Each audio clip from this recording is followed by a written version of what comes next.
주님께서 새날을 허락하여 주시고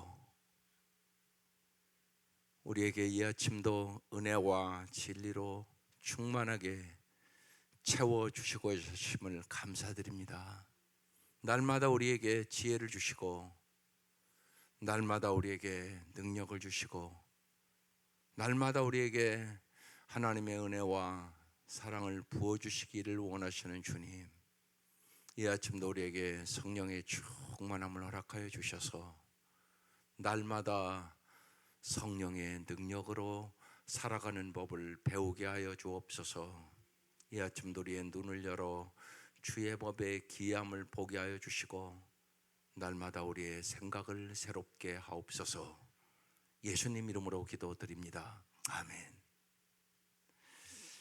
오늘 말씀 고린도전서 7장 25절에서 40절까지 말씀이에요. 고린도전서 7장 25절에서 40절. 오늘도 긴 말씀이라 그냥 한 절씩 보겠습니다. 먼저 25절 압도하시겠습니다.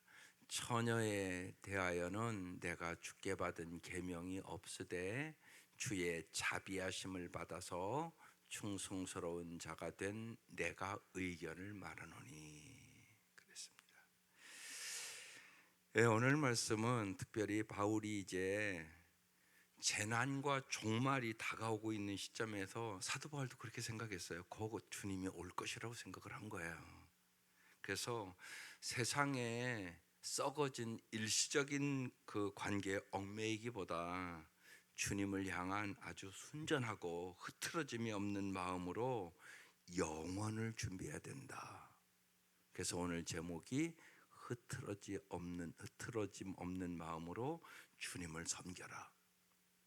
그 말씀을 하고 싶어서 오늘 본문 주신 거예요.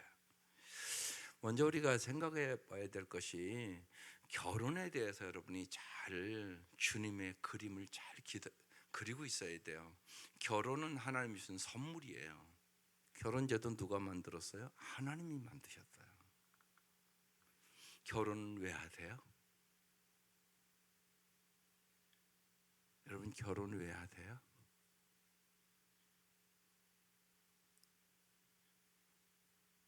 결혼의 동기는요, 창세기 2장에 나온단 말이에요. 부모를 떠나 둘이 연합하여 한 몸을 이룰지로다. 이게 결혼에 대한 정의예요. 한 몸이 이뤄서 뭐 하려고요? 하나님께 영광을 돌리고, 하나님은 남성도 아니고 여성도 아니세요. 그래서 한 몸을 이루어서 하나님의 형상을 회복하기 위하여 결혼하는 거예요. 그건 분명하다고요. 먹든지 마시든지 무엇을 하든지 다 하나님의 영광을 위하여 하라. 하나님의 영광을 위하여 결혼하시는 거라고요. 이게 여러분에게 뚜렷하셔야 돼요. 아이들에게도 뚜렷하게 가르쳐 주셔야 돼요. 결혼은 왜 하냐? 하나님의 영광을 위하여. 근데 어떻게 하나님의 영광을 이룰 수 있느냐? 한 몸이 되어 하나님의 형상을 회복할 때. 우리가 다 하나님의 형상을 잃어버린 사람들이라고요. 예수는 하나님의 형상을 회복시키기 위해 오셨다고요. 그러니까 부부가 결혼을 해서 서로 잘 도와줘야만 하나님의 형상을 회복할 수 있어요. 하나님의 형상을 회복하기 위하여 서로 잘 돕는 배필이 되어야 되는 거예요. 서로 잘 도와줘야만 반드시 하나님의 형상을 회복해요. 서로 잘 도와주지 않으면 하나님의 형상을 회복할 수 없다. 혼자 하나님의 형상을 회복할 수 있는 사람은 없다. 결혼을 통하여 그렇게 돕는 배필을 역할을 잘함으로 하나님의 형상을 회복할 수 있다. 원래 하나님이 결혼제도 왜 만들었어요? 독처하는 것이 좋지 않으니. 독처하는 것이 하나님 보시기에 좋지 않았단 말이에요. 그래서 결혼제도를 만들었단 말이에요. 그래서 둘이 연합하여 한 몸을 이루어 하나님의 형상을 회복해라. 이게 결혼의 동기란 말입니다. 그래서 우리의 인생을 하나님은 정말로 돕는 배필이 되어 인생의 동역자가 돼서 부부가 하나님의 영상을 온전히 회복하는 아름다운 인생을 살았으면 좋겠다. 이게 하나님의 뜻이에요. 그런 전제를 가지고 오늘 본문 말씀을 보셔야 되는 겁니다. 보십시다. 그래서 이제 처녀에 대해서 얘기하는 거야. 내가 주께 받은 계명은 아니다. 주님의 자비하심을 힘입어, 주님의 사랑을 힘입어 충성스러운 자가 된, 여러분이 하나님 앞에 충성스러운 자가 되려면 하나님의 사랑을 받은 만큼이에요. 하나님의 사랑을 여러분이 받은 만큼 충성된 사람이 됩니다. 그건 분명한 사실이에요. 내가 하나님의 명령을 얘기하는 게 아니라 사도 바울이 그래서 내 의견을 말한다고 이렇게 얘기하는 거예요. 26절. 내 생각에는 이것이 좋으니 곧 임박한 환난으로 종말이 가까웠다고 생각한 거예요. 사도 바울도 말미암아 사람이 그냥 지내는 것이 좋으니라. 여러분이 언제나 종말론적인 신앙생활을 해야 돼요. 종말론적인 신앙을 한다는 말은 무슨 얘기냐? 두 가지를 생각하는 거예요. 우주적인 종말, 주님이 오늘 오시면 종말이 되는 거예요. 또 하나, 여러분의 죽음. 오늘 죽음은 우리가 하나님 앞에 서는 거예요. 이 생각을 꼭 하고 살아야 돼요. 그런 것이 무지하게 요새는 희미해졌어요. 주에서 옷이 없어서 이런 기도 여러분 별로 안 하잖아요. 그런데 어려울 때는 그 기도를 해요. 그러니까 일제시대 그런 때는 그런 기도를 많이 했다고요. 오늘 찬송 이거 별로 안 부르잖아요. 그런데 일제시대 때는요 이 찬송 많이 불렀다고요. 시대의 상황 속에서 찬송도 달라져요. 그래서 주 예수여 옷이 없어서, 여러분 그런 기도 안 하잖아요. 여기가 좋사오니 나 오래 살게 해주십시오 그렇잖아요. 이렇게 다른 거라고요. 또 죽음을 생각하고 사셔야죠. 하나님 부르면 가는 거잖아요. 그런 거 잊지 마셔야 돼요. 순서가 없어요. 오는 순서는 있으셨죠. 가는 순서는 아무도 몰라요. 그러니까 언제나 여러분 죽음을 생각하셔야 되는 거야. 그래야 여러분의 인생이 하나님 앞에 합당하게 살아요. 그렇지 않으면 아닌 것 같지만 세상 것이 다인 것처럼 살아요. 여러분 하나님의 나라와 의를 위하여 걱정하세요? 아니잖아요. 시집가고 장가가고 언제나 세상 것만 걱정하잖아요. 우리 그게 우리의 현실이잖아요. 근데 죽음을 생각하면 그렇지 않다고요. 죽음을 생각하면 하나님의 나라와 의를 먼저 구하게 된다고요. 그래서 죽음을 반드시 생각하고 사셔야 되는 것입니다. 이게 종말론적 신앙 자세예요. 그래서 지금 임박한 환난으로 종말이 가까웠다는 얘기예요. 말미암아 사람이 그냥 지내는 것이 좋으니라. 27절. 내가 아내에게 매였느냐 노에게를 구하지 말며 아내에게 놓였느냐 아내를 구하지 말라. 지금 종말론적 관점에서 얘기하는 거예요. 28절. 그러나 장가가도 죄 짓는 것 아니요 처녀가 시집가도 죄 짓는 것이 아니로되 이런 이들은 육신의 고난이 있으리니 나는 너희를 아끼노라. 그래 시집가도 장가가도 되는데 내가 이렇게 얘기하는 것은 너희들이 결혼하면 육신의 고난이 있으니까 네가 혼자 있는 것보다 가정을 꾸려나가려면 여러 가지 더 힘든 것이 많으니까 내가 너희를 아끼는 마음으로 얘기하는 거다. 지금 그런 얘기예요. 내가 너희를 사랑하고 아끼는 마음으로 그냥 혼자 지내는 것이 처녀들아, 아까 처녀들아 그러잖아요. 처녀야 이렇게 시작했잖아요. 처녀들아 좋다. 지금 이렇게 얘기하고 있는 것이에요. 그러니까 언제나 여러분 성경을 읽을 때 그 상황을 잘 이해를 하셔야 되는 것입니다. 29절.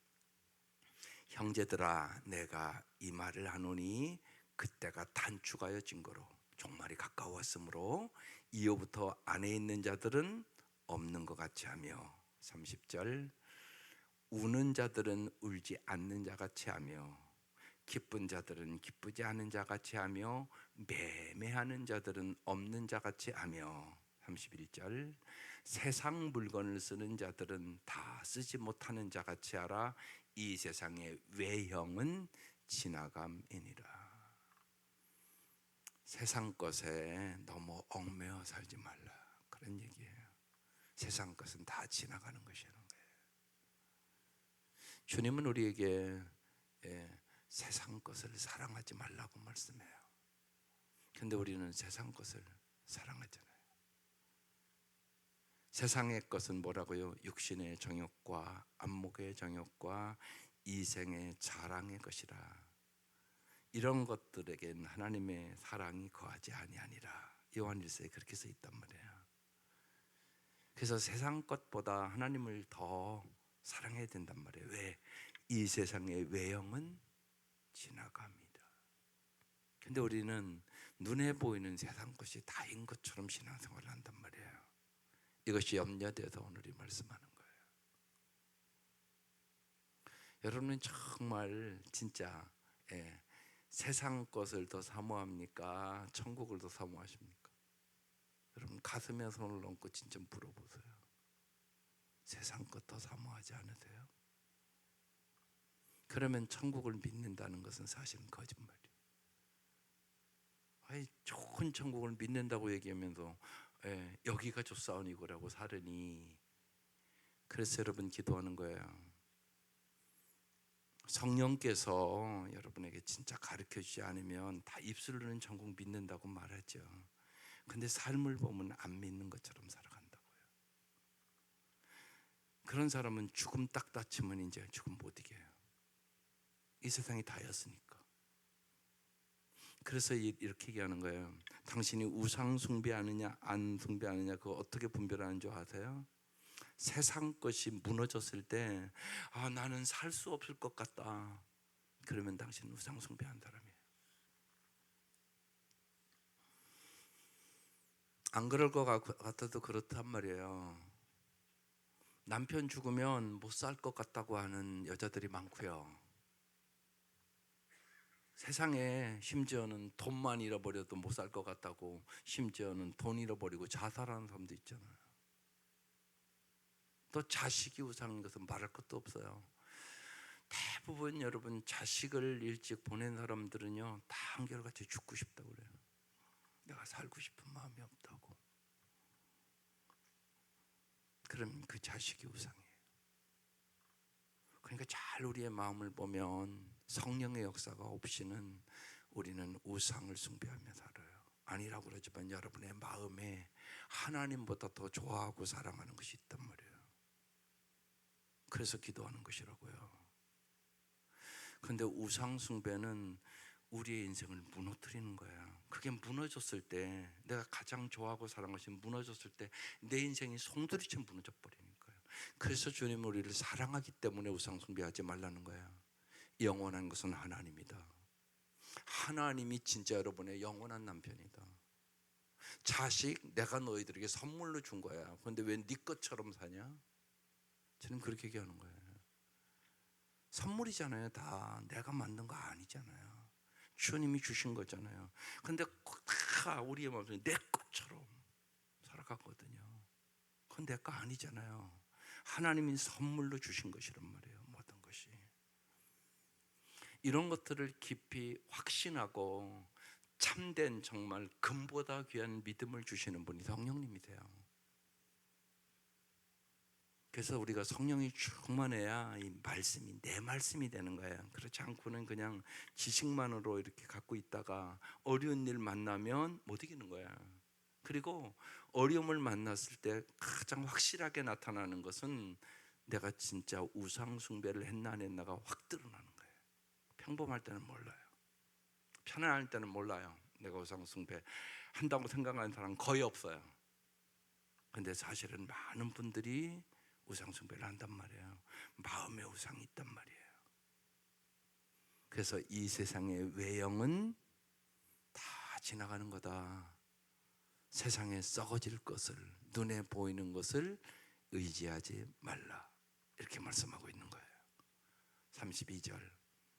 너희가 염려 없기를 원하노라. 장가가지 않은 자는 주의 일을 염려하여 어찌하여야 주를 기쁘실까 하되. 그렇겠죠? 33절. 장가간 자는 세상 일을 염려하여 어찌하여야 아내를 기쁘시게 할까요? 그렇죠. 장가를 갖지 않은 사람은 어떻게 하면 주님을 기쁘시게 할까 이렇게 생각하고 사는데, 장가간 사람은 어떻게 하면 아내를 기쁘게 할까 이렇게 살 수밖에 없다는 거예요. 34절, 마음이 갈라지며 시집가지 않은 자와 처녀는 주의 일을 염려하여 몸과 영을 다 거룩하게 하려 하되, 시집간 자는 세상 일을 염려하여 어찌하여야 남편을 기쁘게 할까 하느니라. 그래 안 그래요? 그렇잖아요. 예. 거기다가 남편이 예수 안 믿고 또 쉬운 얘기로 믿음이 연약하면 내 신앙까지도 자꾸 무너뜨리잖아요. 그렇죠? 내 마음을 아프게 하고 그러잖아요. 그 얘기를 지금 하고 있는 거예요. 35절, 35절 넘어갈게요. 내가 이것을 말하면 너희의 유익을 위하며 너희에게 올무를 놓으려 함이 아니니, 오직 너희로 하여금 이치에 합당하게 하여, 오늘 제목이 여기서 나온 거예요. 흐트러짐이 없이 주를 섬기게 하려 함이라. 하나님은 우리가 흐트러짐이 없이 주를 섬기기를 원해요. 그래서 오늘 말씀의 제목이 흐트러짐이 없는 마음으로 주를 섬겨라, 이게 오늘 말씀이에요. 흐트러진단 말이에요. 여러분이 마음이 갈라진다고 아까 나오잖아요. 결혼을 한 사람은 어떻게 하면 아내를 기쁘시게 할까, 어떻게 하면 남편을 기쁘시게 할까, 이렇게 마음이 흐트러진다는 거예요. 우리의 원래 결혼의 목적은, 그러니까 어떻게 하면 주님을 기쁘시게 할까, 주님을 잘 섬기는 것이 결혼의 목적이라고, 그래서 제가 서론에 얘기를 한 거예요. 그 생각을 잘하고 사시라고요. 그러니까 반드시 안 믿는 아내, 남편이나 아내는 어떻게 하면 남편을 잘 내가 섬기고 사랑해서 남편을, 예수를 믿게 하는가, 이게 목표가 돼야 되죠. 왜냐하면 결혼의 목적은 주님을 잘 섬기는 거니까 목적이 그렇게 가야 되는 거예요. 그리고 실제 여러분이 주님이 잘 섬기는 만큼 행복해져요. 반드시 그런 거예요, 여러분.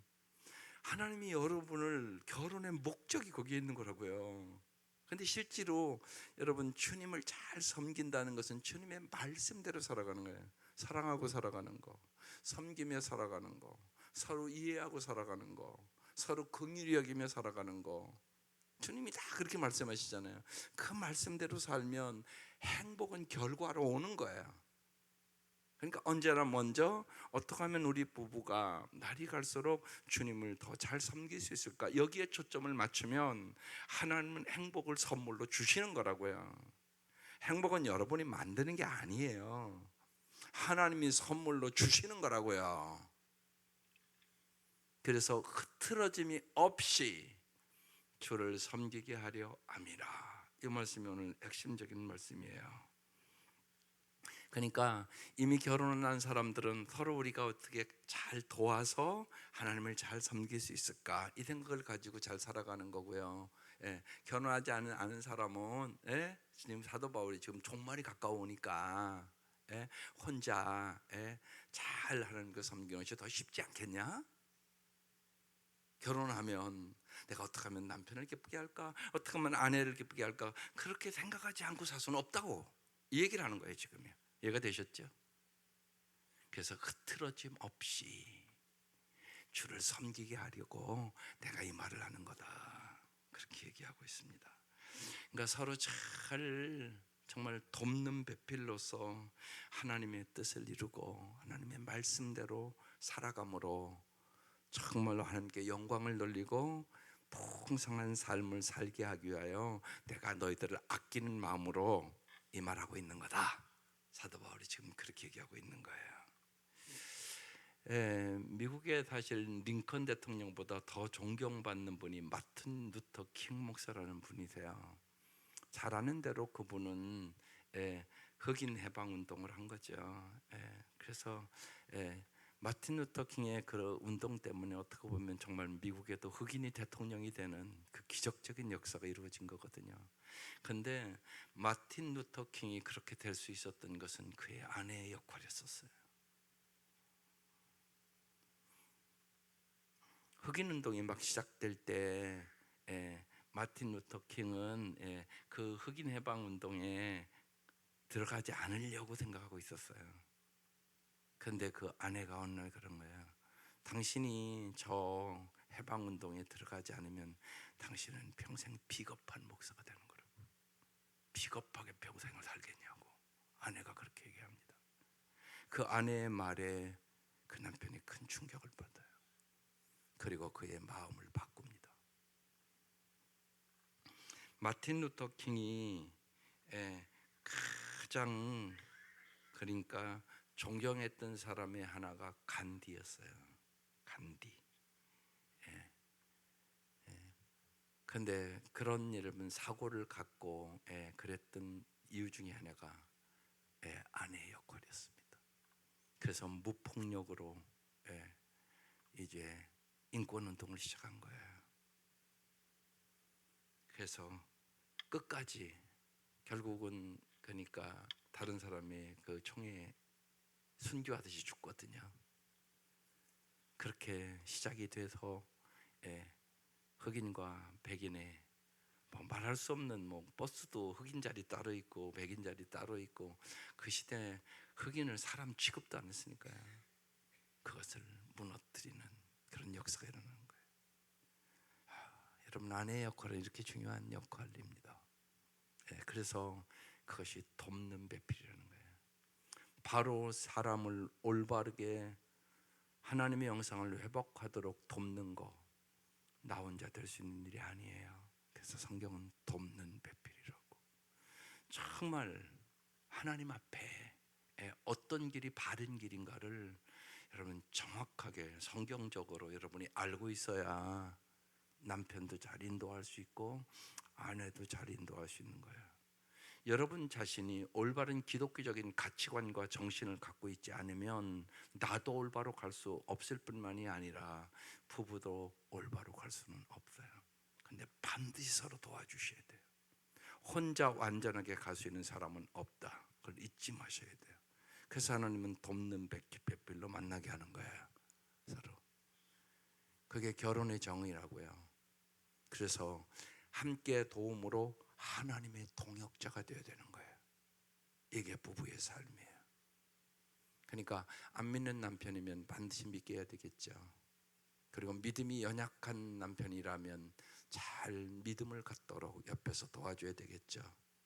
그래서 하나님의 사랑으로 사랑해야 되고 잘 섬기는 이유도 하나님을 잘 알게 하기 위하여 둘이 하나님을 잘 알 때만 참으로 아름다운 부부로 살아갈 수 있기 때문에 그래서 흐트러짐이 없는 마음으로 주를 섬기게 하려 함이라 그렇게 말씀하고 있는 거예요.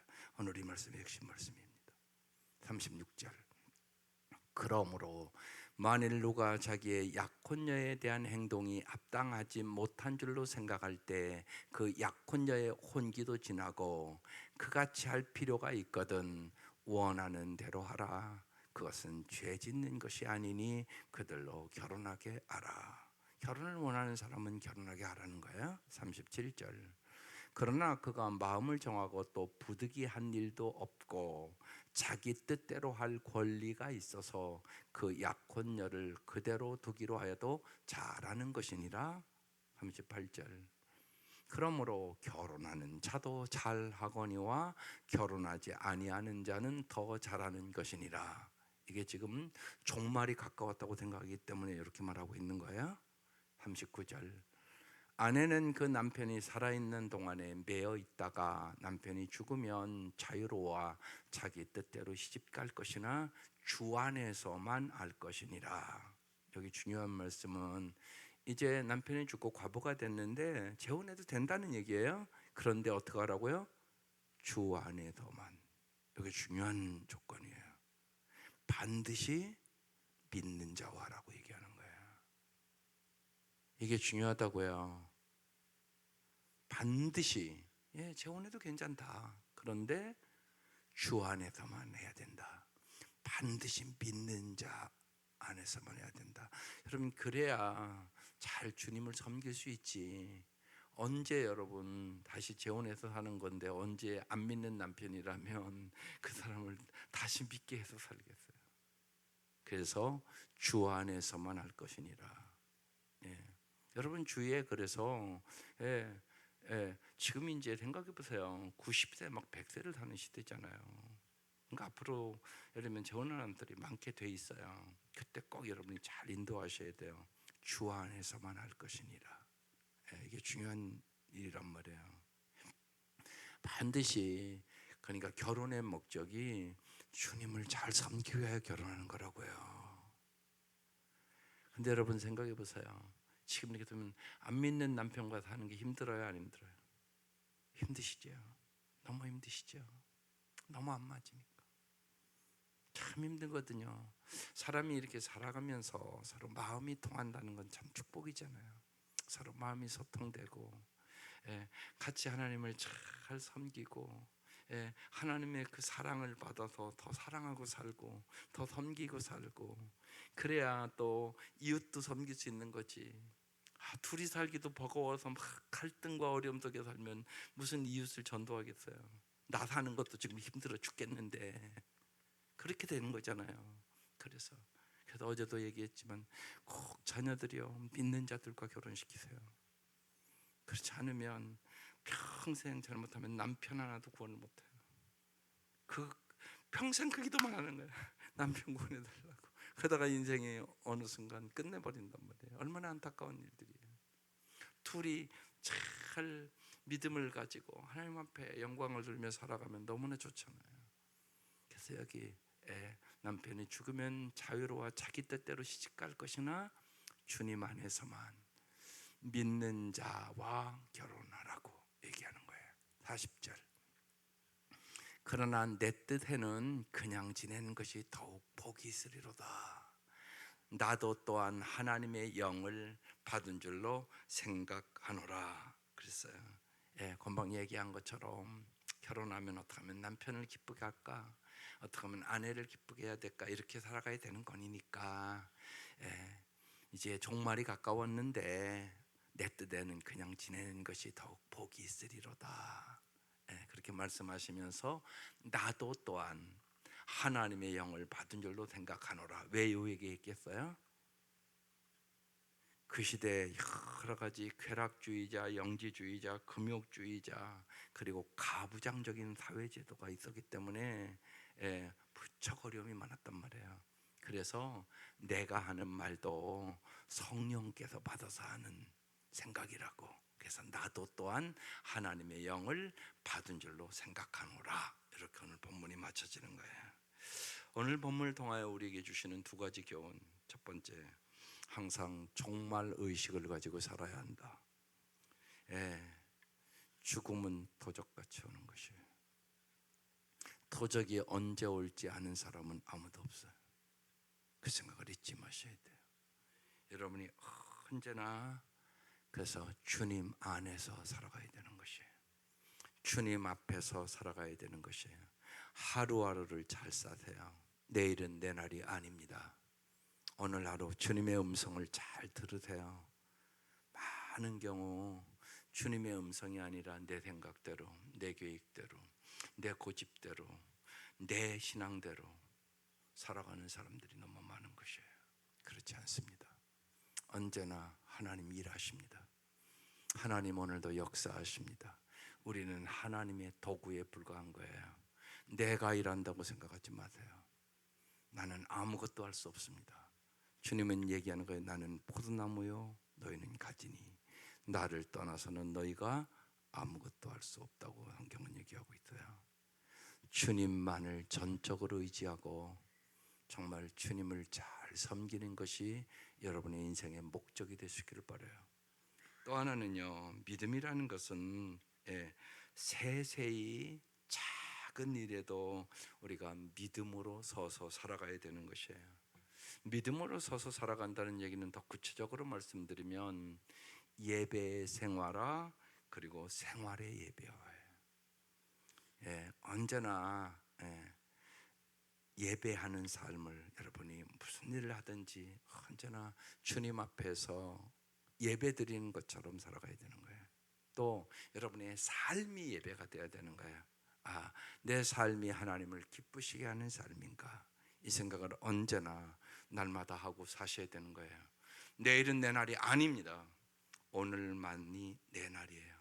그래서 하루하루 주님 안에서 기뻐하며 주님 안에서 정말 모든 염려와 기도를, 어제 제가 시니어에 된 게 정말 이제 70이 다 넘으신 분들이잖아요. 가장 위대한 일은 기도하는 거라고. 정말로 기도하는 부모가 되라고. 내가 할 수 있는 일이, 어느 부모가 여러분 자식 잘 기르기를 원하지 않는 부모가 세상에 어디 있어요? 내가 할 수 있는 일이, 내 자식 하나도 내가 잘 기를 수 있는 능력이 없단 말이에요, 사실상. 그러니까 뭐 하셔야 된다고요? 기도. 정말로 이제 간절히 생명을 걸고 해야 될 것이 기도란 말이에요. 기도할 때 하나님은 위대한 역사를 일으키신단 말입니다. 그래서 무엇보다도 큰 소리 세상에 썩어질 것, 죽으면 다 놓고 갈 것, 그걸 위하여 너무 시간 들이고 물질 들이고 그러지 말고 정말로 이제 연세 드셨으니까 기도하라고. 기도가 가장 위대한 일이라고. 정말 지금 투자하는 것보다 더 기도의 시간을 투자하라고 제가 어제 간절하게 말씀을 드렸거든요. 여러분도 마찬가지예요. 기도의 삶을 드리세요. 하나님이 역사하신단 말이에요. 기도하는 사람만 그걸 경험하는 거예요. 네, 그래서 지금 잘 드리고 계시지만 더 드리세요. 주님 앞에 엎드린 시간을 더 가지시라고요. 네, 지금 드리는 것보다 10분이라도 더 가져보세요. 그래서 내 기도하는 그 시간 귀하고 귀하고 즐겁고 즐겁다, 이것이 여러분의 마음의 찬송이 되어야 되는 거예요. 그래서 정말로 우리 하나님이 우리에게 얼마나 큰 은혜를 주시기를 원하시는가 간증하며 살아야 되는 것이에요. 예, 흐트러짐이 없는 마음으로 정말로 주를 잘 섬기시고 진리 안에서 참다운 기도인으로 살아갈 수 있기를 주의 이름으로 축원합니다. 기도드리겠습니다. 하나님 아버지,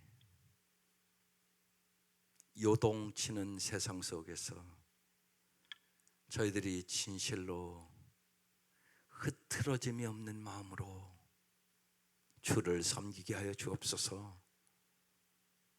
우리를 부부로 만나게 함도 주님을 잘 섬기게 하려 함임을 우리가 언제나 기억할 수 있도록 도와주시고, 특별히 이 새벽미며 남편의 구원을 위하여 평생을 애타게 간절히 간구하는 기도에 하나님 응답하여 주셔서 하나님 속히 구원하여 주시고 남은 인생을 주님과 함께 참으로 아름답게 살아갈 수 있도록 역사해 주셨기를 간절히 원합니다. 주님 응답하여 주시옵소서. 우리의 자녀들이, 결혼한 자녀들이 주님을 잘 섬김으로 주님이 주시는 풍성한 삶의 열매를, 행복의 열매를 경험하며 살아갈 수 있도록 은혜를 베풀어 주시옵소서. 그래요, 진실로 여호와는 나의 목자시니 부족함이 없다고 고백하며 살아가는 귀한 가정들 될 수 있도록 도와주시고, 주님의 그 은혜와 그 사랑을 믿지 않는 가정들에게 전파하며 진실로 세상의 고통과 아픔 속에 있는 수많은 가정들을 살리는 놀라운 아름다운 부부로 살아갈 수 있도록 은혜를 베풀어 주옵소서. 이 시간 귀한 예물들 드립니다. 주님 받아주시고, 간절히 암 수술을 받고 건강해지기를 사모하며 간구합니다. 주께서 역사하시고 도와주셔서 진실로 예수의 이름으로 이 병마를 넉넉히 이기게 하여 주시고 하나님께 감사하며 영광을 돌릴 수 있도록 인도하여 주옵소서. 날마다 우리의 구하는 것이나 생각하는 것에 넘치도록 채워주시는 예수님의 이름으로 기도드립니다. 아멘. 하늘에 계신 우리 아버지, 아버지의 이름을 거룩하게 하시며 아버지의 나라가 오게 하시며 아버지의 뜻이 하늘에서와 같이 땅에서도 이루어지게 하소서. 오늘 우리에게 일용할 양식을 주시고 우리가 우리에게 잘못한 사람을 용서하여 준 것 같이 우리 죄를 용서하여 주시고 우리를 시험에 빠지지 않게 하시고 악에서 구하소서. 나라와 권능과 영광이 영원히 아버지의 것입니다. 아멘.